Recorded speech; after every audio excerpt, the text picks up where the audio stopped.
तो कई बार आपने सुना होगा कि लोग कहते हैं भगवान महान है, गॉड इज ग्रेट।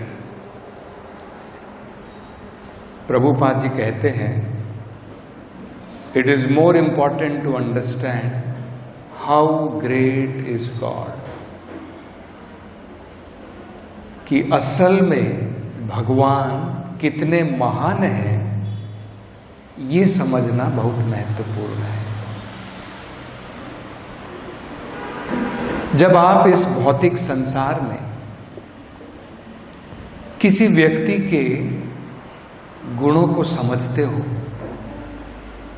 ये व्यक्ति बहुत दान करता है, चैरिटेबल है, ये व्यक्ति बहुत दयालु है, ही इज वेरी काइंड, ये व्यक्ति बहुत महान है, इसका हृदय बहुत विशाल है, तो ऑटोमेटिकली नेचुरली स्वाभाविक तरीके से हमारा उस व्यक्ति के प्रति आदर भाव, रेस्पेक्ट, ऑ एंड रेवरेंस बढ़ जाता है। तो पाश्चात्य देशों में लोग कहते हैं इन गॉड वी ट्रस्ट, हम भगवान में विश्वास करते हैं, गॉड इज ग्रेट, भगवान महान है।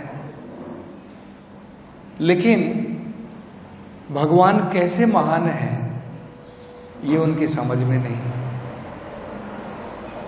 भगवान में साइंटिफिक तरीके से कैसे ट्रस्ट करना है, समझना है भगवान के बारे में, वो उनको पता नहीं है। इसलिए हम देखते हैं कि जनरली इन देशों में चर्च खाली पड़े रहते हैं। लोग केवल सोचते हैं कि हमारे दादा परदादा मानते थे भगवान है, आज हमारी विज्ञान बढ़ गया है, तो आज ये सब जो है इनमें विश्वास करना साइंटिफिक नहीं है, वो एडवांसमेंट नहीं है। तो भागवत जो पुस्तक है इसमें बड़े ही साइंटिफिक तरीके से, वैज्ञानिक तरीके से, विज्ञान के रूप में भगवान के बारे में समझाया है। तो जैसे यहां पर अपनी प्रार्थना में कर्दम मुनि जो हैं भगवान की इस एक महानता के बारे में वर्णन कर रहे हैं कि भगवान कितने महान हैं। वो क्या कहते हैं, न एतत् बध आधीशा, आधीशा का मतलब होता है, ईशा का मतलब होता है कंट्रोलर, नियंत्रण करने वाला। आधीशा का मतलब होता है आदि कंट्रोलर, जो सबसे परम नियंत्रण करने वाला है। सभी नियंत्रणों करने वालों के ऊपर भी जो नियंत्रण करता है वो आधीशा। जैसे हम लोग सब इस भौतिक संसार में भोगने के लिए आए तो हमें पुरुष कहा जाता है, भगवान को आदि पुरुष कहा जाता है। गोविंदम आदि पुरुषम, मतलब जो हम सबसे ऊपर है, जिनके द्वारा हम सबका भी जन्म हुआ है, उनको जन्म देने वाला कोई नहीं है, आदि है वो। ओरिजिनल, सबसे पहले। तो कह रहे हैं, हे आदि पुरुष भगवान, ये जो भौतिक संसार है, पदम, इसे पदम कहा जाता है। ये जो भौतिक संसार है, तव ईप्सितम न एतद, ये आपकी इच्छा के द्वारा आपने इस भौतिक संसार को नहीं बनाया है। ये देखिए बहुत महत्वपूर्ण है। कई बार लोग ये भगवान के ऊपर आरोप लगाते हैं,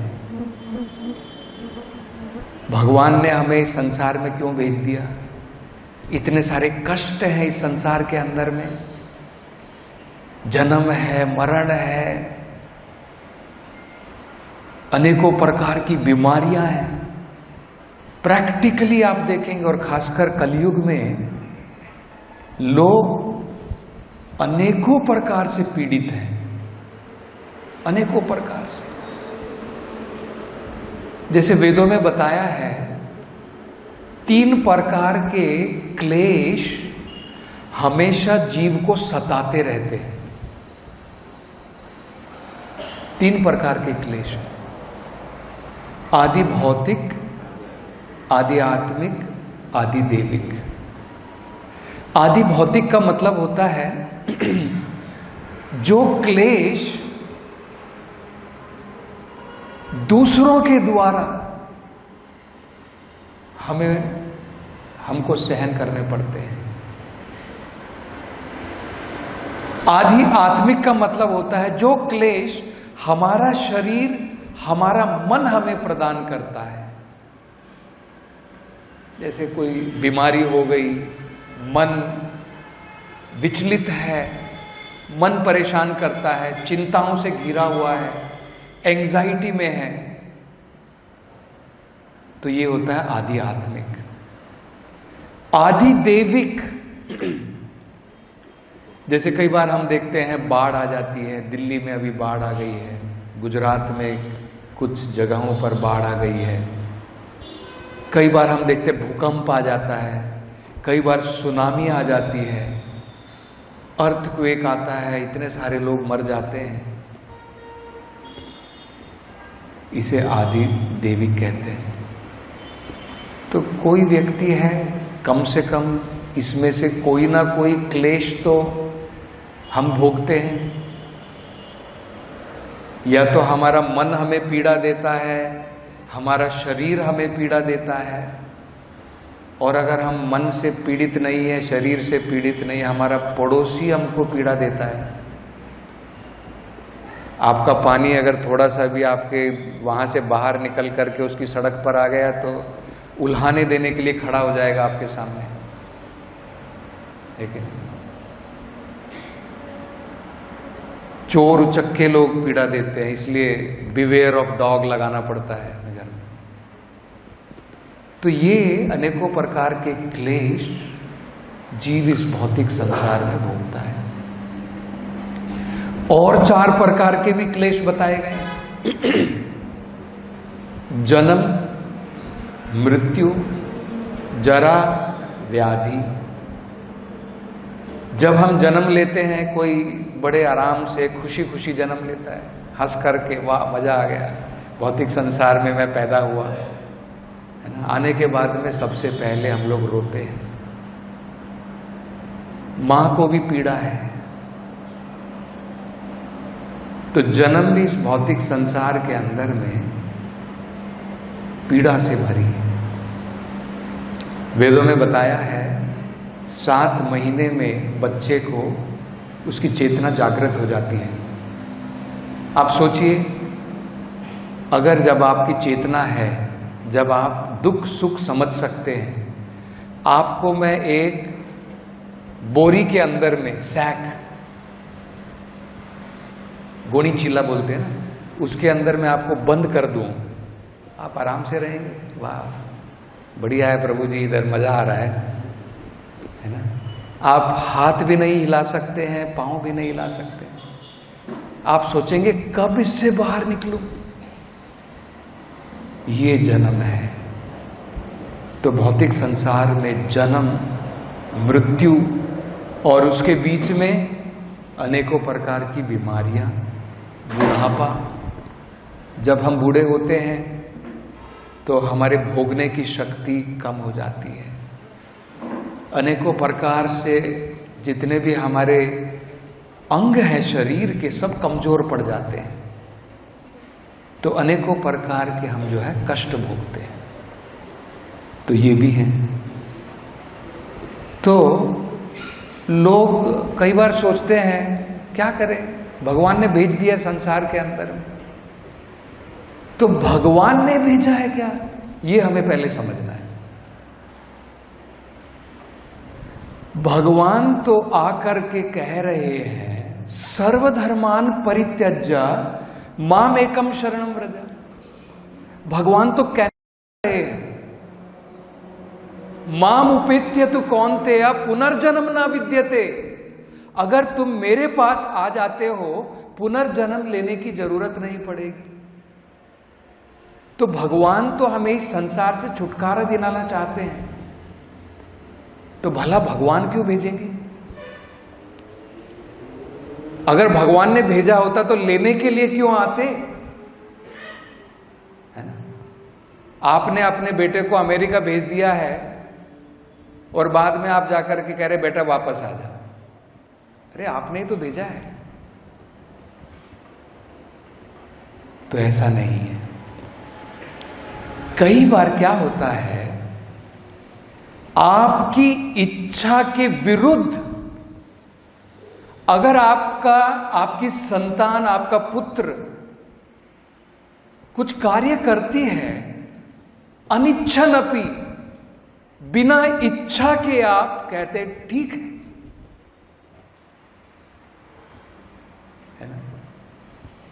आपका बेटा जो है इंडिपेंडेंट होना चाहता है, पिताजी बस नहीं चाहिए आप मेरा घर, मैं अलग रहना चाहता हूं। पिताजी थोड़ी खुश है, लेकिन अगर बेटा वैसा करना चाहता है, पिताजी क्या करेगा? ठीक है बेटा, तेरी मर्जी। तो ये यहां पर कर्दम मुनि बता रहे हैं।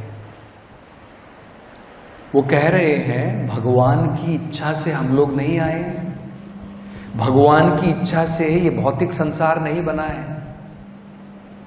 भगवान ने बनाया है हमारी इच्छा पूरी करने के लिए, बिना उनकी इच्छा के। वो उससे संतुष्ट नहीं है। He is not very happy. तो कह रहे हैं न एतत् बत आधीश पदम तवे ईप्सितम। ईप्सितम का मतलब होता है इच्छा। ये आपकी इच्छा के द्वारा ये जो पदम है, ये जो भौतिक संसार है, आपने अपनी इच्छा से नहीं बनाया है। फिर किसके लिए बनाया है, किसकी इच्छा के लिए बनाया है? वो आगे कहते हैं यन्मायया नहा।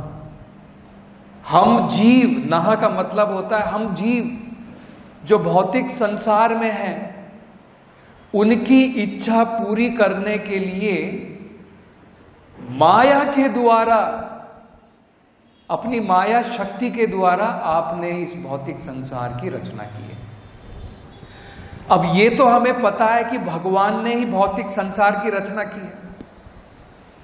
जन्मादियस्य यतः अन्वयात्, भागवत का पहला श्लोक बताता है भगवान के द्वारा ही संसार की रचना होती है, भगवान के द्वारा ही संसार उसका जो है पालन होता है, भरण पोषण होता है। भगवान के द्वारा ही संसार, इसकी प्रलय भी होती है। और भगवान ने अलग अलग इंचार्ज भी बना दिए हैं। ब्रह्मा जी के द्वारा भगवान जो है सृष्टि के भौतिक, जो ये भौतिक संसार के जीव हैं, उनके शरीरों की रचना भगवान ब्रह्मा जी के द्वारा करवाते हैं। भगवान के ही एक विस्तार विष्णु परमात्मा के रूप में संसार में हमारा पालन करते हैं, और भगवान का ही एक अलग प्रकार का रूप महादेव शिवजी इस भौतिक संसार में प्रलय करते हैं। तो भगवान से ही रचना होती है, भगवान से ही प्रलय, और भगवान के द्वारा ही पोषण होता है, लेकिन अपनी इच्छा के द्वारा नहीं। भगवान बड़ी खुशी के साथ भगवान ने संसार नहीं बनाया है। भौतिक जीवों की इच्छा पूरी करने के लिए इच्छा देश समुत्थेन सर्गे यान्ति परंतपा, भगवत गीता में इसका कारण बताया है क्यों संसार की रचना भगवान ने की, किस लिए भगवान ने संसार की रचना की।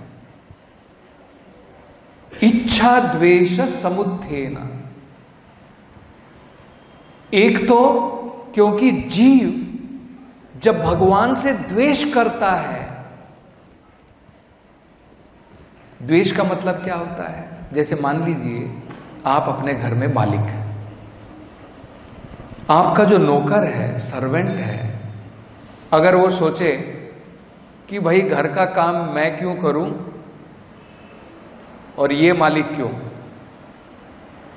मैं मालिक बाकी सब मेरे नौकर, तो इच्छा तो जागृत हो सकती है किसी के अंदर में भी। तो कई बार जैसे हम लोग देखते हैं कि सर्वेंट के अंदर में ये इच्छा जागृत होती है, मैं मालिक बनूं बाकी सब मेरी नौकरी करें। तो इसी प्रकार से जीव जिसकी ओरिजिनल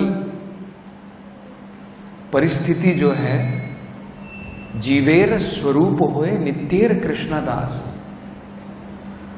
जिसका आदि स्वरूप भगवान के सेवक के रूप में है, जब उसके अंदर में भगवान से द्वेष आ जाता है कि भगवान क्यों मालिक और मैं सेवक क्यों, मैं मालिक बनूंगा बाकी सब मेरी सेवा। इसलिए हम लोग देखते हैं ना, हिरण्यकशिपु देखिए प्रहलाद से क्या कह रहे हैं, कौन भगवान, कैसा भगवान, मैं भगवान। नास्तिक लोग भी बोलते हैं, और यहां तक कि कुछ मायावादी लोग भी बोलते हैं, अरे कहां भगवान की पूजा करने के लिए तुम मंदिरों में जा रहे हो, कौन से भगवान की पूजा, क्या तुम्हें दिखता नहीं, गलियों के अंदर में इतने सारे भगवान घूम रहे हैं। ये भगवान से ईर्ष्या है, एक भगवान क्यों, हम सारे अनेक भगवान, दरिद्र नारायण उनकी सेवा करो।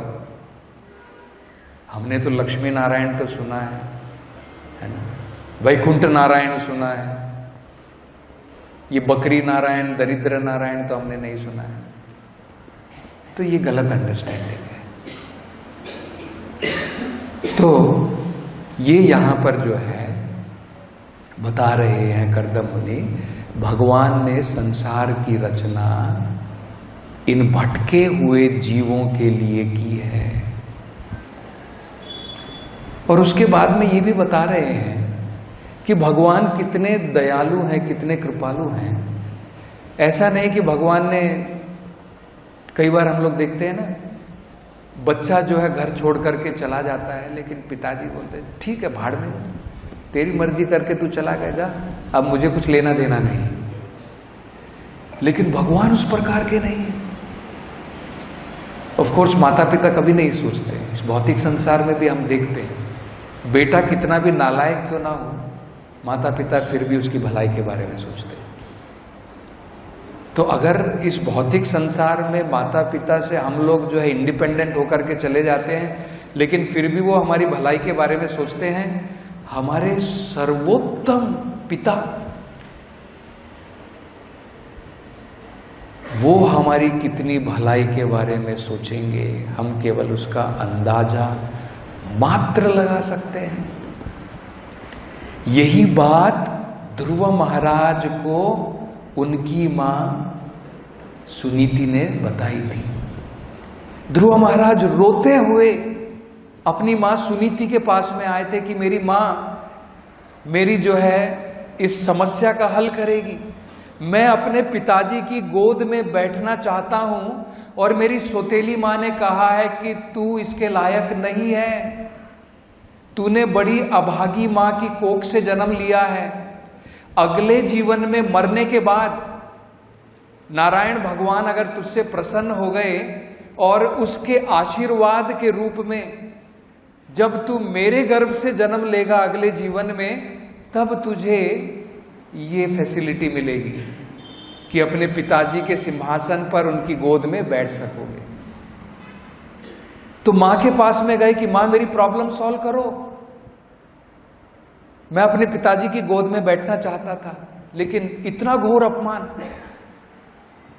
तो उनकी मां कहती है कि बेटा, अगर मैं तुम्हारी मां और मैं तुम्हारे बारे में इतना सोच रही हूं, तुम्हारी मदद करने के लिए, तुम्हारी सहायता करने के लिए, और मेरे मन में एक करुणा है, मैं तुम्हारी सहायता करना चाहती हूं, तो जरा सोचो कि इसी प्रकार से यही निवेदन लेकर के अगर तुम भगवान के पास में जाते हो, जिसके पास में करोड़ों मां के हृदय हैं, मैं अकेली मां,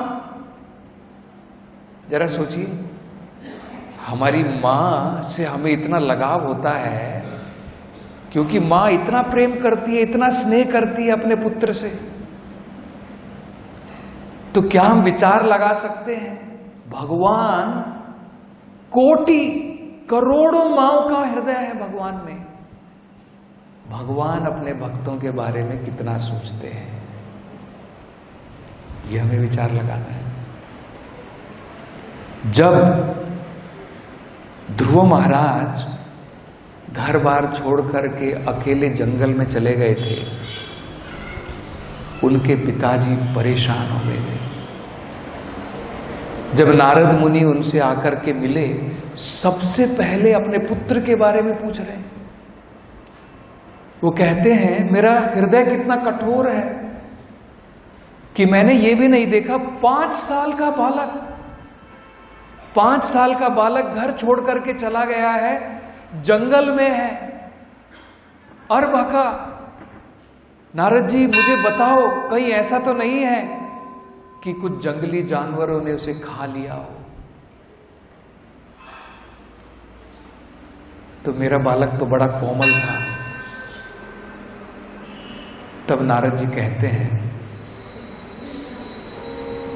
कि भौतिक संसार में आप सोच रहे हैं कि आपका पुत्र अनाथ हो गया है ना, क्योंकि जब तक माता पिता के साथ में है तो उनकी देखभाल करने वाला है, सनाथ कहा जाता है। लेकिन जब माता पिता प्रोटेक्शन के लिए नहीं है तो हम क्या बोलते हैं, अनाथ है। अनाथ आश्रम सुना होगा, शेल्टर। तो वो इसी प्रकार से सोच रहे कि मेरा बेटा तो अनाथ। तो नारद मुनि कहते हैं, इस भौतिक संसार में माता पिता होने के पश्चात भी, माता पिता, घर बार, रिलेटिव सब कुछ होने के पश्चात भी, अगर व्यक्ति ने भगवान के चरण कमलों की शरण नहीं ली है, वो अनाथ है।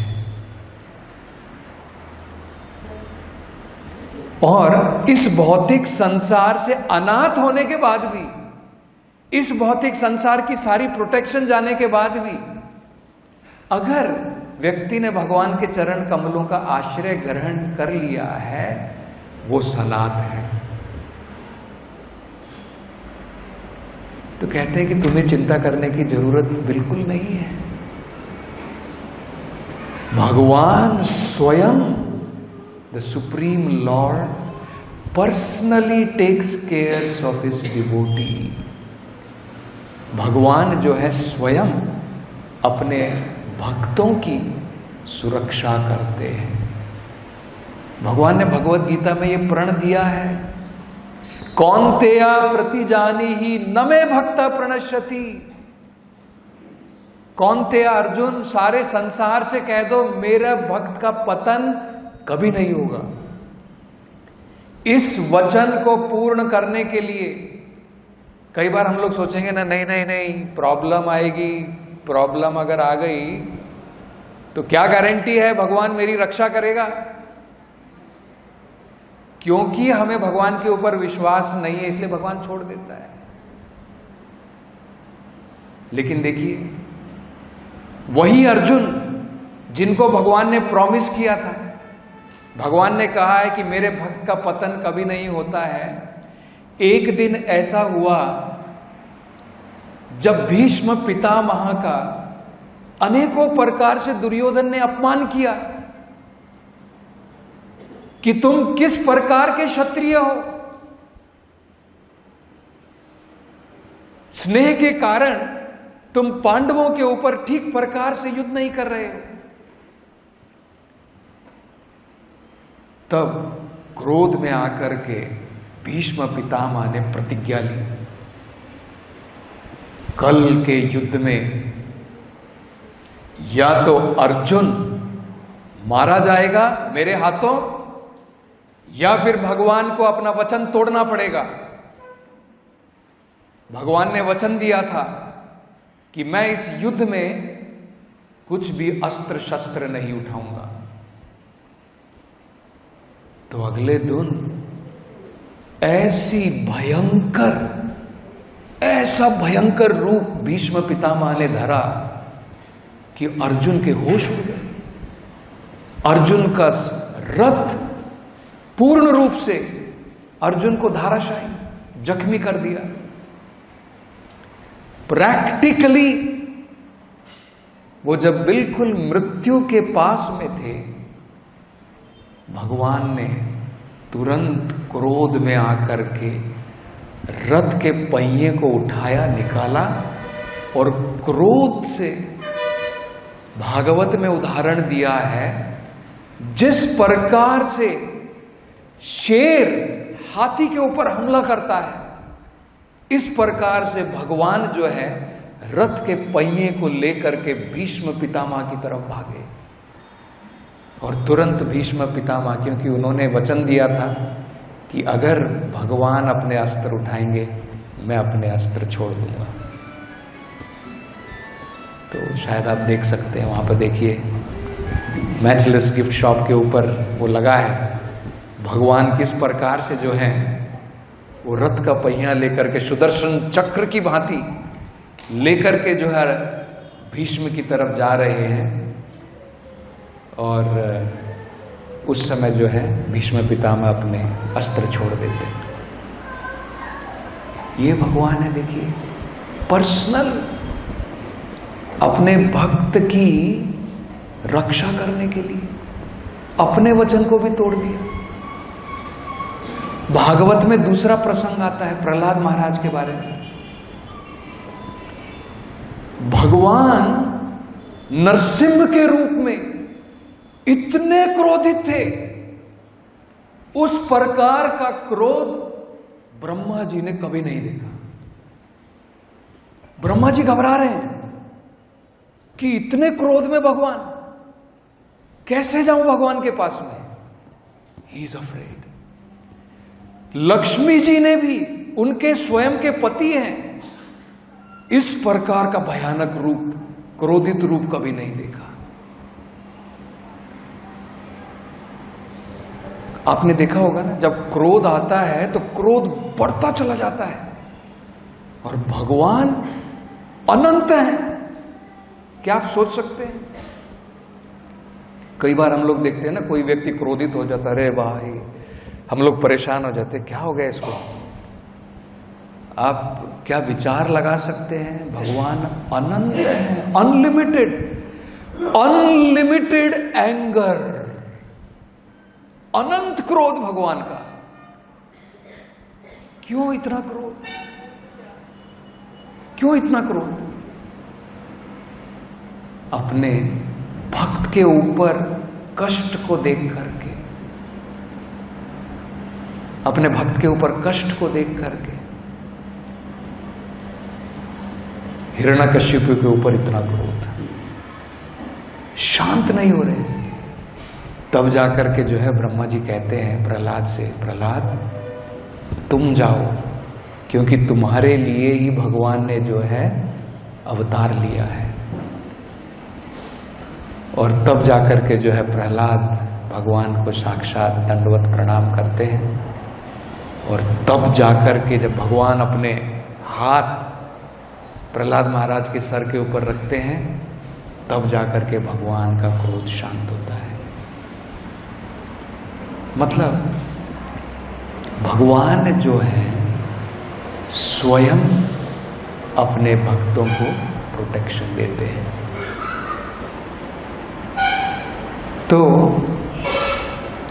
यहां पर जैसे बताया गया है, भगवान इतने महान हैं कि भौतिक संसार में जीव भटक करके आ गया है, लेकिन फिर भी भगवान इतना दयालु है। पर्सनली भगवान इस संसार में आते हैं, पर्सनली कैनवस कर रहे हैं, सर्वधर्मान परित्यज्य माम एकम शरणम व्रज।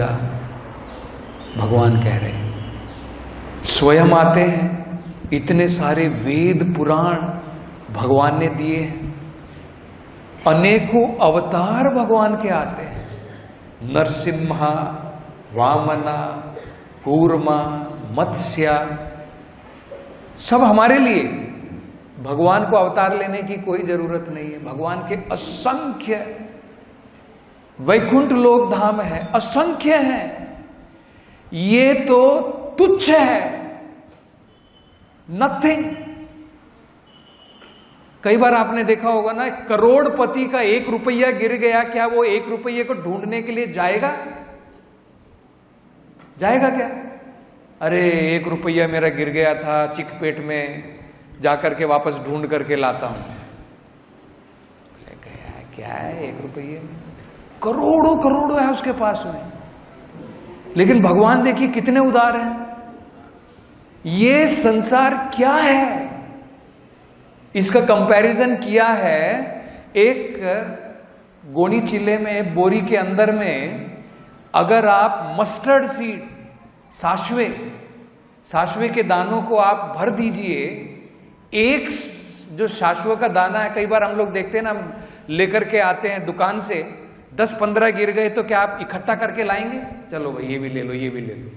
अरे क्या है वैल्यू उसकी, है ना?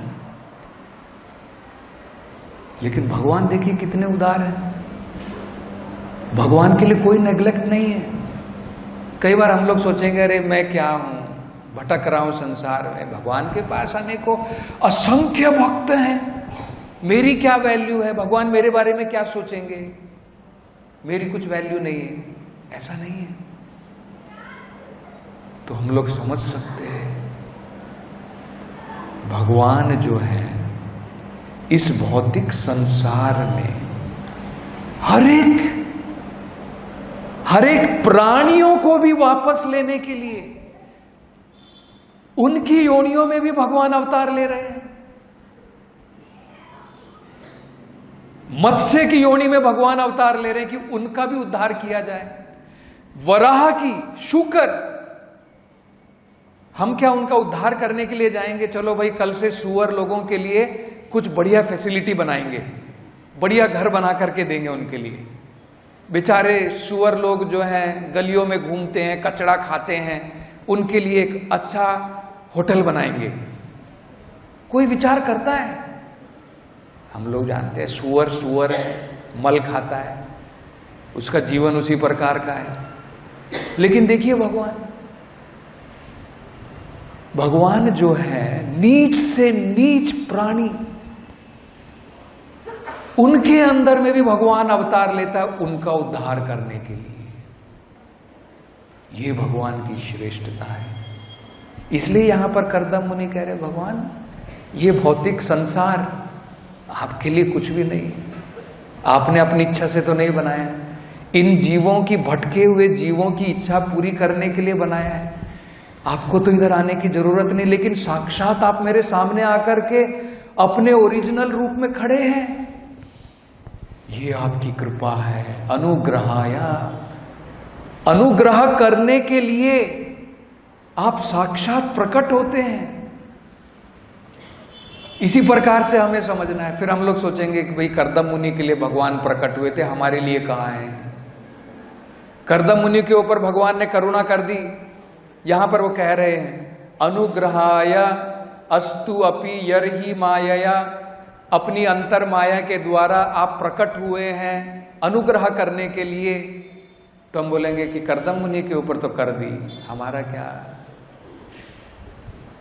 तो चैतन्य महाप्रभु ने कलयुग में सभी के ऊपर कृपा की है, सभी के ऊपर कृपा की है। भगवान है।